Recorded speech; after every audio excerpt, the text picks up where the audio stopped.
हाँ पंडित जी सुनाइए कुछ। मैं भगवान बद्री विशाल का भजन जो स्वयं मैंने लिखा है, मैं प्रस्तुत 2 लाइन में प्रस्तुत करूंगा।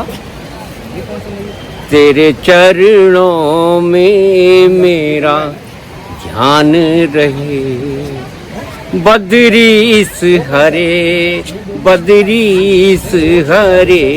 हम गंगा की जर्नी को उत्तराखंड के 5 प्रयागों पे फॉलो कर रहे हैं। जो प्रयाग हम कवर कर चुके हैं वो है, पहला है विष्णु प्रयाग, दूसरा नंद प्रयाग, तीसरा है कर्ण प्रयाग, चौथा रुद्र प्रयाग, आखिरी और सबसे महत्वपूर्ण देव प्रयाग, जहां हम आज जा रहे हैं। दूरी तकरीबन 70 किलोमीटर, तकरीबन पौने 2 घंटे का वक्त लगेगा। तो चलें। मैं अभी जिस सड़क पे जा रहा हूं इसका नाम है 4 धाम रोड। ये एक रीसेंट इनिशिएटिव है, 2016 में इसका शिलान्यास हुआ था और ये तकरीबन बन के कंप्लीट भी है। 900 किलोमीटर का सर्किट है, गंगोत्री, यमुनोत्री, बद्रीनाथ और केदारनाथ का। और जैसा मैंने पढ़ा है कि इसमें 12,000 करोड़ या इस तरह की कुछ लागत आई है। और एक और अच्छी बात यह है कि इसके साथ एक पैरेलल रेलवे लाइन भी बन रहा है। तो बहुत ही जल्दी इन चारों धामों में जाना काफ़ी सहज हो जाएगा। और जो लोग इन 4 धामों में पहले यात्रा कर चुके हैं उनको ये सड़क को देख के पता लग ही रहा होगा कि कितनी इम्प्रूवमेंट आ चुकी है।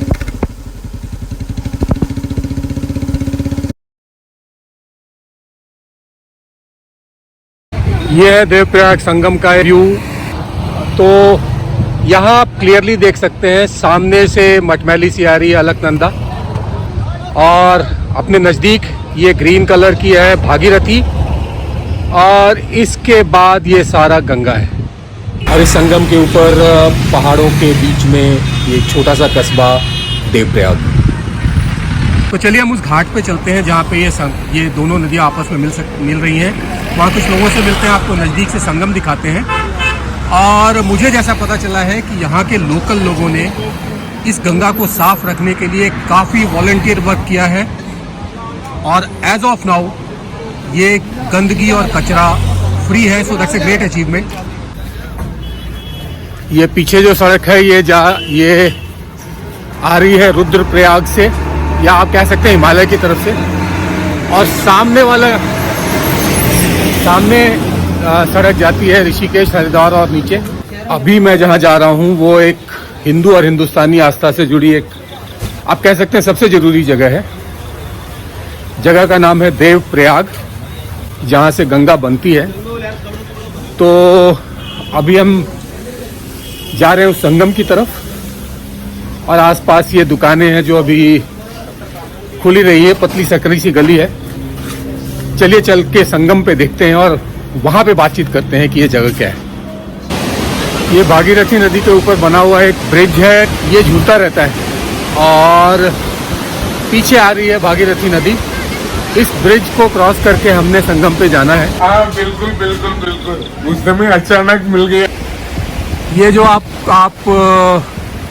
देख रहे हैं चारों तरफ, ये देवप्रयाग गांव है, शहर है, कस्बा है, छोटा सा है। और यहाँ पे लोगों के रहने सहने का अरेंजमेंट्स मेरे को दिख रहा है। छोटी सी जगह है और भक्ति श्रद्धा की जगह है। जगह तो अच्छी है।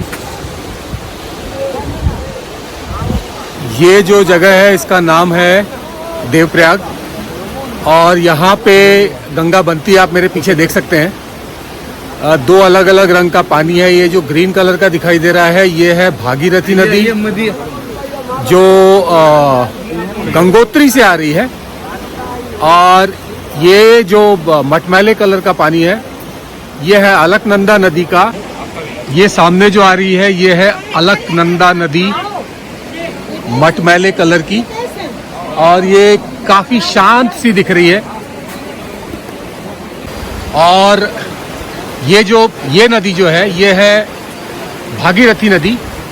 ये गंगोत्री से आ रही है, हरे रंग की। ये थोड़ी अलकनंदा से ज़्यादा चंचल है। और इस जगह पे इन दोनों नदियों का संगम होता है। तो जैसा हमारे स्कूल की कहानी, स्कूल में बताया करते थे कि भागीरथी, अलकनंदा, नंदाकिनी, मंदाकिनी, ये सारी गंगा के ही नाम हैं। पर ये जो बाएं से जो नदी आ रही है ये अलकनंदा है, और दाहिने से जो नदी आ रही है ग्रीन कलर की ये भागीरथी है, और इसके सामने जो नदी जा रही है वो गंगा है। तो इसके पहले का डिबेट हो सकता है, विवाद हो सकता है कि अलकनंदा ही गंगा है या भागीरथी ही गंगा है, या अलकनंदा गंगा नहीं है, भागीरथी गंगा नहीं है, या दोनों गंगा है। बट इसके बाद कोई शक नहीं रह जाता कि गंगा क्या है। ये जो सामने आपकी जाती नदी दिखाई दे रही है ये यहाँ से गंगा है।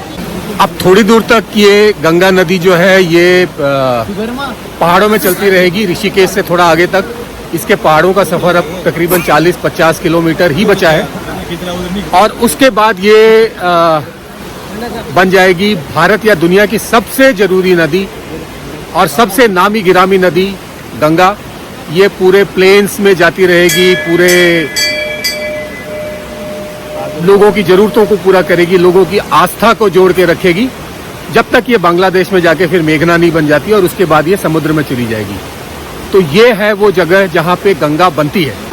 और हमारे जो धर्म ग्रंथ हैं वो ये भी बोलते हैं कि यहाँ पे एक तीसरी नदी भी है जिसका नाम है गुप्त सरस्वती। पर यहाँ पे मेरे को सिर्फ 2 कलर के का ही पानी दिखाई दे रहा है। ये ग्रीन कलर की जो है ये भागीरथी है, और ये जो मटमैली है ये अलकनंदा है। तीसरे कलर का पानी यहाँ दिखाई नहीं दे रहा है, शायद इसीलिए इसको गुप्त सरस्वती भी कहते हैं, क्योंकि वो यहाँ पे सरस्वती गुप्त है। अब थोड़ी बात इस पानी की कर लें तो ये जो पानी है ये खराब नहीं होता। मेरे अपने घर के मंदिर में तकरीबन 15-17 सालों से ये पानी पड़ा हुआ है। इसमें ना कोई कीड़ा लगता है, ना कोई बदबू आती है। और ये बात जो है हमारे पुराणों में लिखा हुआ है, तभी इस पानी को ब्रह्म द्रव्य या डिवाइन वाटर बोलते हैं। तो ये पुराणों में तो 1,500-2 हजार साल पहले लिख दिया गया था, और 21वीं सदी में आके फिर तब जाके पता चला कि इस पानी के अंदर एक अलग तरह का वायरस होता है जिसको बैक्टीरियोफेज बोलते हैं। नाम शायद मैं कुछ गलत हो सकता हूँ, बैक्टीरियोफेज ही कहते हैं। तो किसी भी तरह के बैक्टीरिया को इस पानी में नहीं लगने देता है, इसीलिए इसका जो पानी है ये साल दर साल शुद्ध रहता है। ये बात हमारे रिसर्चर्स को 21वीं सेंचुरी में जाके पता चली है, जबकि हमारे पुराण के अंदर ये बात 2000 साल पहले लिखी गई थी। पर ये बात हमारे बच्चों को नहीं पता है, क्योंकि हमने कभी उनको बताया ही नहीं। और बाकियों को मैं क्या ब्लेम करूंगा, मैंने खुद नहीं बताया क्योंकि मुझे खुद नहीं पता था। अभी पिछले 15-20 दिनों से मैं इन पहाड़ों पे घूम रहा हूँ, थोड़ा ज़्यादा ही वक्त हो गया। मुझे कई ऐसे प्रमाण मिले हैं जो बातें पुराणों में 1,500-2 हजार साल पहले, हमारे ग्रंथों में 1,500-2 हजार साल पहले या उससे पहले से लिखी हुई हैं, और हमें अभी तक उसका पता नहीं है। और अभी 50 साल पहले, 40 साल पहले हम इसकी खोज करके बताते हैं कि हमने कोई नई चीज़ ढूंढ ली, जबकि ऐसा कुछ नहीं है। ये सारा कुछ हमारे ग्रंथों पुराणों में लिखा हुआ है। इसके पानी की एक खासियत ये है कि हजारों लोग, करोड़ों लोग इसमें नहाते हैं, इसमें लाशें तैरती हैं, इसमें पता नहीं कितने तरह की गंदगी आती है। बट जो भी इस पानी में स्नान करता है उसको आज तक किसी को भी किसी तरह का स्किन डिजीज होने का कोई एविडेंस मिला नहीं है। ये इस पानी की प्योरिटी, ये है इस गंगा की प्योरिटी, इसीलिए इसकी इतनी ज़्यादा मान्यता है। तो मैंने यहाँ आने से पहले बद्रीनाथ के पंडों की एक कहानी पढ़ी थी। कहानी क्या पढ़ी थी उसके बारे में थोड़ा रिसर्च किया था। ये इनकी बहुत ही इंटरेस्टिंग कहानी है। ये बद्रीनाथ के का ही एक पंडा महाराज हैं, तो इनसे जानते हैं कि संक्षेप में कि इनकी कहानी क्या है। बताइए बद्री। सर, हम लोग बद्रीनाथ के तीर्थ पुरोहित हैं और दक्षिण भारत से आए हैं। जगत गुरु शंकराचार्य जब यहाँ आए है ना, तो हमारे पूर्वज उनके साथ में आए थे। दक्षिण भारत के हैं, हमारे पूर्वज यही रुक गए है ना। और आज हम लोग बद्रीनाथ के पंडित जी, ये पूरी बस्ती देवप्रयाग और हमारे 50-60 गांव ये पुरोहित समाज के गांव हैं जो बद्रीनाथ के पंडित जी लोग हैं। तो हमारे पास में हिंदुस्तान के प्रत्येक हिस्से, चाहे बंगाल हो, मद्रास हो, यूपी हो, तमिलनाडु हो या हिमाचल हो, पूरे जो है अलग अलग क्षेत्र के पंडित जी है, वही खाते हैं और 100-100, 200 साल पुराने नाम आपको मिल जाएंगे वहाँ। कभी आओ तो आप अपने पंडित जी से संपर्क करो बद्रीनाथ में, है ना, वो आपके पूरी वंशावली वहाँ रख आपके सामने, है ना। तो लोग आते हैं, अपनी वंशावली देखते हैं, प्रसन्न होते हैं और फोटो खींच करके ले जाते हैं अपनी वंशावली। बट ये रहते यहीं पे हैं। पंडित जी आपका नाम क्या है? मेरा नाम पूरन कोटियाल है। पूरन कोटियाल जी। जरा बताइए इस जगह के बारे में। सर, ये जो है नदी जो आ रही है, ये भागीरथी। राजा भगीरथ अपने पितरों के मोक्ष के लिए इसको यहाँ पर लाए। इसको जटाशंकरी भी बोलते हैं। ये जो आ रही है, ये अलकनंदा है। इसका उद्गम स्थान अलकापुरी। ये विष्णु के चरणों से होते हुए निकल रही है। इसको विष्णुपद गामिनी भी बोलते हैं। ये गंगोत्री से है, ये बद्रीनाथ से, ये गौमुख से और ये अलकापुरी से। इसमें मंदाकिनी, नंदाकिनी, सरस्वती नदी, धौली, पिंडर वगैरह सभी नदियाँ इसमें मिक्स है ना। और यहाँ पर सर 3 शमशान घाट है। तो जाहिर है गंगा के तट पे अपने मृतकों का दाह संस्कार करने का एक हिंदू रिवाज है। तो इससे ज्यादा शुद्ध और पवित्र जगह नहीं हो सकती है, क्योंकि यहाँ तो गंगा शुरू ही हुई है। इसमें अभी कोई गंदगी नहीं आई है। यहाँ पे 3 घाट है, जैसा पंडित जी ने बताया था। ये जो सामने पत्थर दिखा रहे हैं, ये दाह संस्कार करने का एक घाट है। ये जो सामने सीढ़ियां दिखाई दे रही हैं, ये दाह संस्कार करने का दूसरा घाट है। और ये जो तीसरी है, ये दाह संस्कार करने का तीसरा घाट है। बहुत लोग अपने अपने मृतकों को यहाँ लेके आते हैं दाह संस्कार करने के लिए। ये जो आपको सामने दिखाई दे रहा है, पंडित जी जरा दिखाइए हाथ लगा के। ये भगवान रामचंद्र जी के चरण है। ये भगवान, इसको कहा जाता है या कहा क्या जाता है, ये भगवान रामचंद्र के चरण है। और भगवान रामचंद्र जी जब ब्रह्म हत्या लगी थी, उन पे रावण का वध किया था, उसका प्रायश्चित करने के लिए यहाँ पर आए। यहाँ रामचंद्र जी का विशाल मंदिर है और प्राचीन मूर्ति है। इतनी बड़ी मूर्ति भगवान राम की हिंदुस्तान में कहीं नहीं, प्राचीन मूर्ति। तो भगवान जी यहाँ पर आए, यहाँ पर उन्होंने तपस्या की और जो ब्रह्म हत्या उन पे लगी थी, उस श्राप से मुक्त होने के लिए कठोर तपस्या उन्होंने यहाँ पर की है। ये उनके चरण है और कहते हैं इसी जल से उन्होंने अपने पूर्वजों का उद्धार किया था।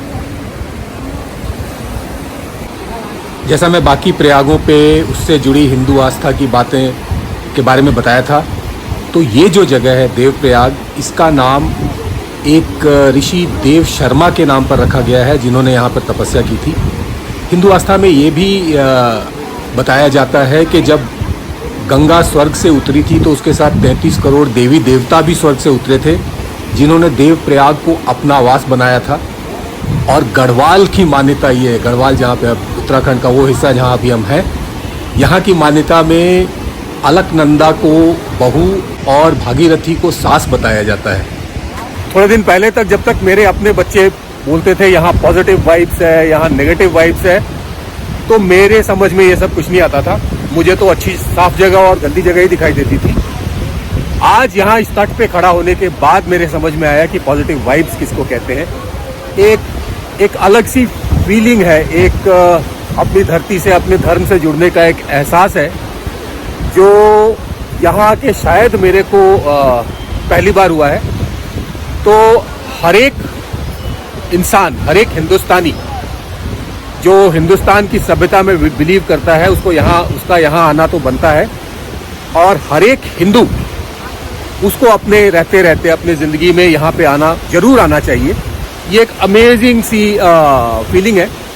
उन जगहों पे तो नहीं जा पाएंगे शायद जहाँ से मैं आ रहा हूँ, 15-17 हज़ार फुट की ऊंचाई है, बट यहाँ तो आना भी आसान है, नियरली प्लेन्स है। तो यहाँ आइएगा जरूर, बहुत अच्छी जगह है, बहुत प्यारी जगह है। तो पीछे है वो संगम जहाँ से हम अभी आ रहे हैं, और देवप्रयाग आने का एक मकसद था जो पूरा हो गया। अभी इस वीडियो में आपसे विदा लेता हूं।